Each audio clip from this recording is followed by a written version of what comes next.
પટેલ। હવે જોઈએ અગત્યના સમાચાર। આજ રોજ હાલોલ બ્રાન્ચ પ્રાથમિક શાળાના પ્રિન્સિપાલ મનીષાબેન અને 40 જેટલા બાળકોએ હાલોલ પોસ્ટ ઓફિસની મુલાકાત લીધી અને પત્ર લેખન કર્યું। પોસ્ટ ઓફિસમાં ચાલતી ખાતાઓની માહિતી લીધી, સુકન્યા અને પીએફ ખાતાની વિગતવાર સમજાવ્યું। NN news Halol. દર્શક મિત્રો, તમારી આસપાસ બની રહેલી અવનવી ઘટનાઓ વિશે જાણવા માટે NN ન્યૂઝને લાઈક કરો, શેર કરો, સબસ્ક્રાઇબ કરો અને બેલ આઇકન પ્રેસ કરો જેથી આપને નોટિફિકેશન્સ મળતી રહે।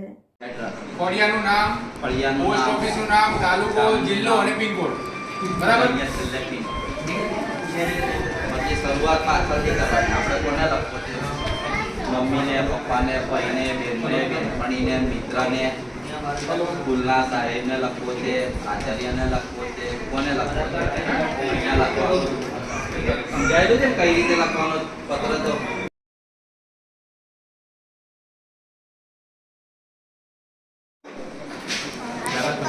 એક જ હોય છે। પછી લખો।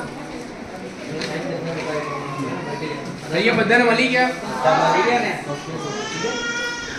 ચલો હવે કયા વિષય પર લખશો કે પછી ડાયરેક્ટ ઘરમાં લખશો? કોઈ